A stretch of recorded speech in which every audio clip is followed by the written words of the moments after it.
Funny thing, they found Jim's watch down in the rocks still ticking. I thought, how ironic that, life is lost and this worthless watch is still ticking.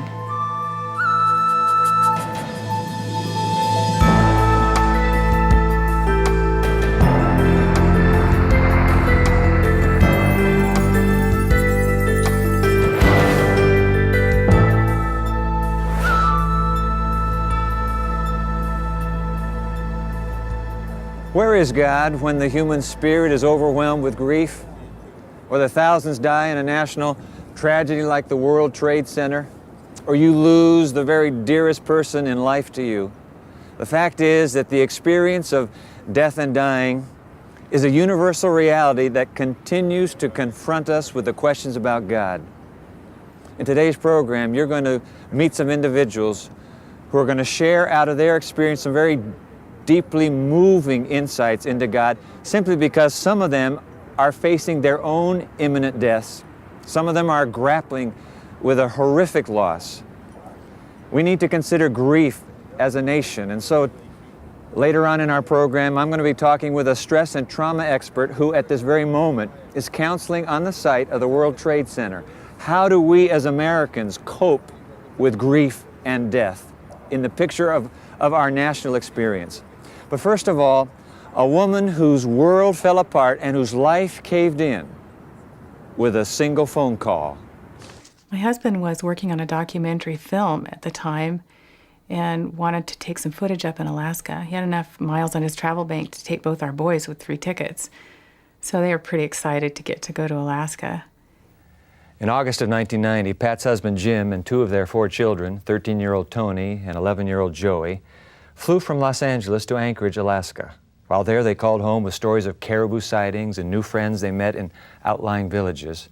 They were scheduled to return in 10 days. It was Monday afternoon, and my husband and my 2 sons were due to land in LAX from Anchorage. One of our workers had gone there to meet them, and they didn't get off the plane. And of course, they don't disclose who's on the plane or who's not, usually. But he called me, and I hadn't heard anything. I had no reason to think that they wouldn't be there. So I had to call our friends in Alaska, and that's when I found out that their small plane had never landed in Anchorage the night before. The night before, on Sunday night, a storm blasted Anchorage. Caught in the storm, the pilot of the 6-passenger Cessna carrying Pat's husband and children radioed Anchorage Airport for help. The storm had actually blown the plane 20 miles off course. Minutes later, it slammed into the rocky peaks of the Talkeetna Mountains. Back at their home in Northern California, Pat and her 2 other children waited and prayed through Monday night. During the day, Tuesday, I was calling search and rescue every couple hours. And in the afternoon, they told me they had sighted the plane and they were sending helicopters in. So I called my brother and told him, and he called them to get more details. He found out that they were trying to find a sheriff to come up to my house. And that way he got the news out of them and told them that he wanted to come and tell me himself. Later that afternoon, Pat's father and brother arrived at the Arroyo home where several other family members and friends had already gathered. Taking Pat outside, her brother Tom relayed the message he heard from Search and Rescue in Alaska.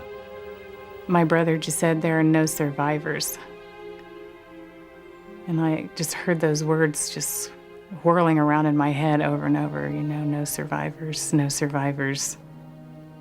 And then I'm thinking, yes, there are survivors, because there's me and my other 2 children. And I don't know how long we were out there. It was kind of a timeless time. I went back in the house, and my kids had been sitting on people's laps. They came over. My daughter was almost 9, my son's 7. And they just both came over and climbed on my lap, and I hugged him, and my son said, "My daddy's dead, isn't he?" And I just nodded, and my daughter said, "And Tony and Joey?" I said, "Yeah." And there was just such a huge sense of how can this be true, and how can somebody who was just there not be anymore? And it's almost like you're in another world. I can't even describe how the sense of floating in space and time, and It was just overwhelming. It was really hard to go to bed that night. It was really hard to go to bed and know that I was going to go to bed alone from then on. It was hard for my kids to sleep. They both climbed in bed with me. In fact, they climbed in bed with me for the next year. They didn't want to sleep alone. And even, as I can't describe the feelings that I had trying to go to sleep. I think it took me quite a while. But in the midst of it all, there was still a sense that God was right there. I had such a sense of God's presence. And it was an odd thing to me. I mean, it was noteworthy that in the midst of the most agonizing experience I think I could ever have, I still felt this center of peace within me, in a sense that God was right there, and that whatever agony I was enduring, God was too. And he was right there with me, enduring it, and I wasn't alone. There's lots of things I can't answer about God, but I know that he's good, and I know that he has been there. He carried me, and I told him, you have to just keep carrying me because I cannot walk alone. And he's carried me ever since. One final note, in August of 2001, Pat Arabito and her 2 children flew to the site of the plane crash in Alaska. Her friends had built a monument in remembrance of her husband Jim and her 2 sons. She called it one of the most powerful experiences of her life. We'll have much more when we come right back. Of course, it's against all our instincts as human beings. Of course, it's against our feelings of compassion. But it's the way of the universe. We learned English. Your kids can too. Just watch Hello Channel.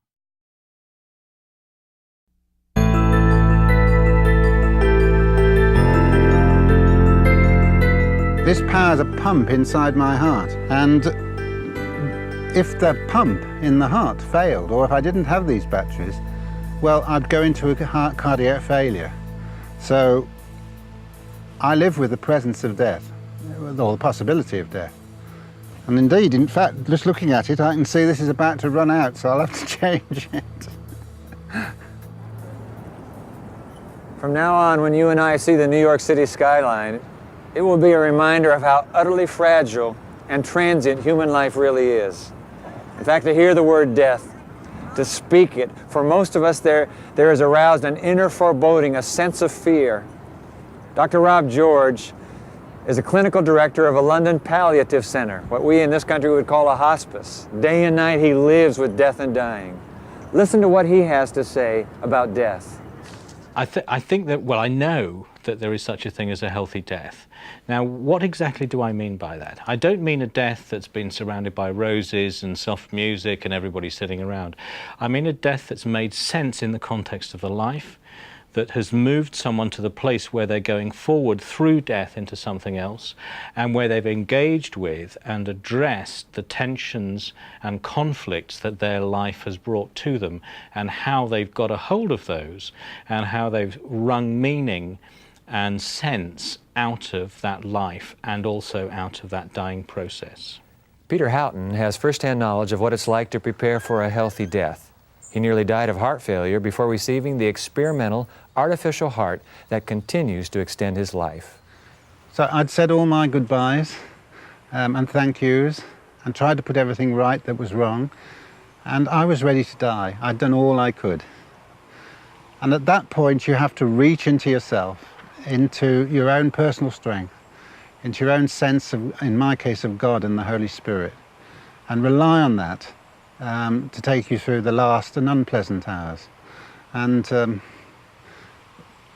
in a way, that's a very inspiring experience, because the sense that you are connected with the universe and there is a presence comes to you in a moment of extremity. And I found that personally wonderful. Connie Jeffrey has felt that presence in a moment of extremity. She lost both of her parents within 8 months of each other. Even so, she describes watching her mother die as one of 2 times she experienced an especially powerful sense of the presence of God. One was 16 and a half years ago at the birth of my only son, and the other was last week at my mother's bedside as she died. And those two experiences have taught me more about the presence of God and His power in my life than any other thing. And He was there at the birth. He is there at our death. He is there all the way through if we let Him be. And it's just a powerful, powerful concept to know He is the giver of life, and He's there at the end, and we have a great hope. According to Peter Houghton, there's one aspect of dying which at first glance may seem a little odd. He says humor can play an important role. I think there's two reasons a sense of humour is important. The first is the people around you need you to have it.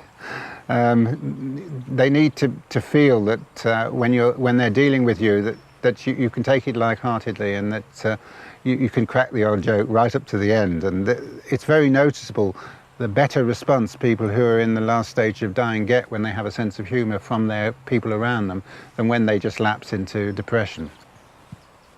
The second thing I found myself is that you just absolutely had to laugh at the world, you know, and all the things that were being done around you. You had to see the ridiculousness of it and the transience of it, because that kept your own morale going. And it was possible to see the humour in terminal stage care, and that helped me a lot personally, and I've seen it help others. I know a lady who's been worried in the last week that she's enjoying herself too much because she's actively dying now.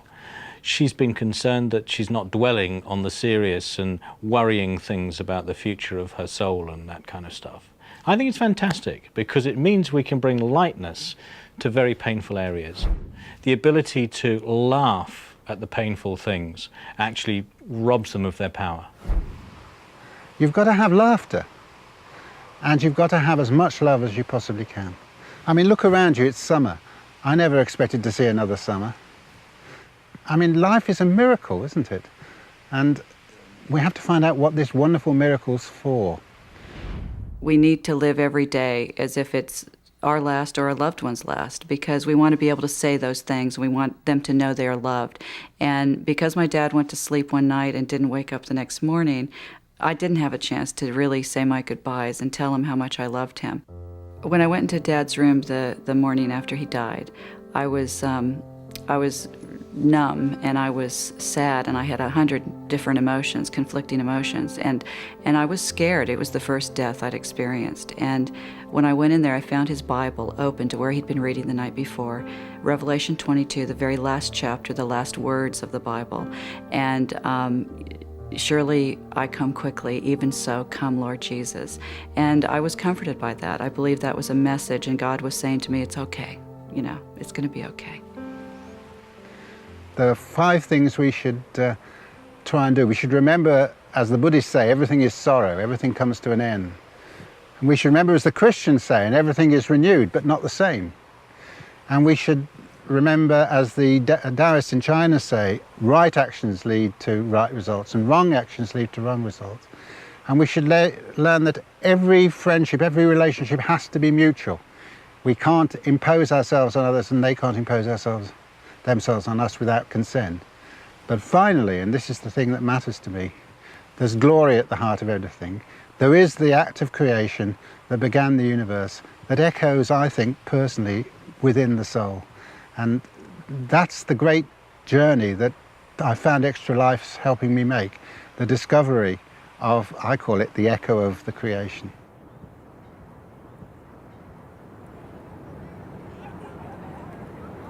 Peter Houghton also told us that we must stop being afraid of death. God made a universe in which we're born, and in that same universe we die. It's part of the global reality of life on this planet. When we come back, I'll be joined by Dr. Raymond Shelton, an expert in traumatic incident stress management for the Nassau County, New York Police and Fire Departments. We'll talk to him about grief on a national level.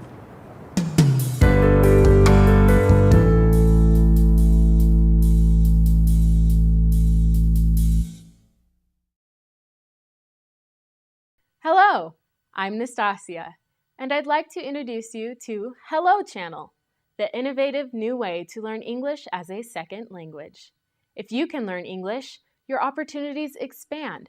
Knowing English allows you greater job options, more money, and a better lifestyle. Here's the best part. Learning English is now easy because Hello Channel brings it right to your home. Come join our classroom, enjoy great entertainment, and improve your vocabulary, all while you watch TV.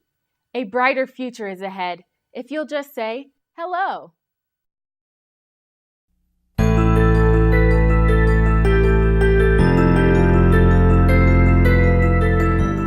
I'm here with Dr. Raymond Shelton, who has worked as a firefighter and paramedic. He's been with the Nassau County, New York Police Department 27 years? 27 years. He's been working in their police academy as emergency medical trainer for the students. But in that capacity, Dr. Shelton has developed the Traumatic Incident Stress Management Peer Support Program. That is a mouthful, Dr. Shelton. What in the world is that about? Well, Dwight, when you talk about traumatic incidents such as what we've seen here at the Trade Center, we know that the police and fire and EMS personnel who go in and face that level of destruction and death are affected by that.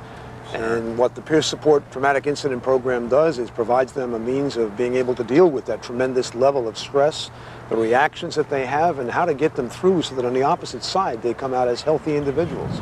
So, Ray, you're down on the site of this horrific tragedy hours later. You've been there for days, you've been there for weeks. How are the rescue personnel surviving? The police, the firemen, what are they doing to cope? How are they doing? It's a little bit difficult to determine that because they're affected by this. We speak in terms of the imprints of horror. That you can't go through something like this and come back to being exactly the same as you were. Those images are on your mind, the sights, the sounds, the smells are present, and they stay indelibly marked on our brains. And so I think each one of the folks that's in there have to recognize that this is a powerful time in their lives, and while they're functional and doing their job, they need to address the fact that this is something that they're going to have to reckon with in the days, weeks, months, and even years after this event is ended. So, Ray, what can you possibly say to the families that have been left behind, the survivors? You know, that's a question that comes up over and over and over. What do I say? And most often what happens, people don't say anything, and they resist being near those people because they're uncomfortable with that. I think the best piece of advice that I can offer is you don't have to say anything. What you need to do is be present, be connected to that person, provide a continual support, and let them know that they're not alone. It's the actions that speak much louder than any words that we could ever come up with. You just need to be there. Yeah. How can we as a nation, we as Americans, get beyond the initial grief of this tragedy and survive ourselves? I think that at the present time, what we need to be doing on a national basis and in every little living room across America is there has to be a sense of connection. Our basic safety, our basic security has been shaken. I think getting through a crisis like this requires us to be connected to each other, to provide a continued support, to be able to prepare each other for the days and weeks and months that will come up by knowing that we are together in this crisis and that we're not going to become an isolated group of people just going about our business. Connection is what's going to make us get through this time. Ray, I want to move into this whole issue that really is at the heart of a whole lot of American, well, global questioning. Where is God in the middle of human crisis? You not only deal with the police and the firefighters, you're actually part of a diocese with spirituality at the core of what you offer. What do you say in the area of human spirituality? How does that factor into grief management? I think the question that I hear most often, and I'm sure that folks who work within the clergy around the world could address, is the anger at God. How could God let this happen? I'm not so sure that we've got clear-cut answers that people will buy into. But the suggestion that I offer is that it's not that God lets these things happen, it's that God is there for us in the aftermath. The concept of God gave us life, and God promises us something at the end. The in-between is not that God directs and controls every action. I guess what I try to get people to understand is that we've been given free will, we've been given a wonderful brain, and I believe that God has simply said to us, now use it. Some of us will use it very well, and some of us will use it not so well. And this is the example of where the brain has been used in the inappropriate ways. So what if God hasn't been a factor in my life at all? I've simply written him off, and yet I come to a moment of personal crisis and tragedy, and I'm sensing a God response within me. What do I do next? How do I respond to that response? I think that when that point in your life comes, I think that is that time when we need to revisit that place that we've walked away from or maybe never visited initially. I think it's an awakening for many people. I think we've seen that where folks have talked of, I haven't been in a church in 20 or 30 years, but felt compelled to go and sit and be present. It's also God providing connection. Because I think when people who have felt on the outside have gone back to church or back to their synagogue, they have rejoined community, and that's what was necessary at this point in time. I believe that's God's hand.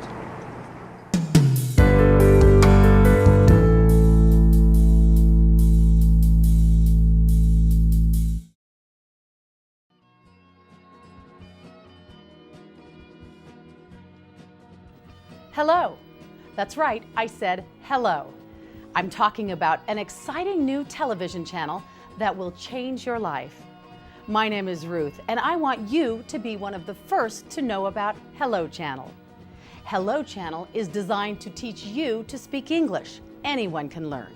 We offer something for everyone. You'll see programming for children, teenagers, and adults, all on different levels. With Hello Channel, you'll hear, see, read, and speak English as you're watching entertaining television programs, making it easy to learn. If you've always wanted to learn English but haven't had a chance, Hello Channel is perfect for you. Start today, and remember, for a brighter future, just say hello.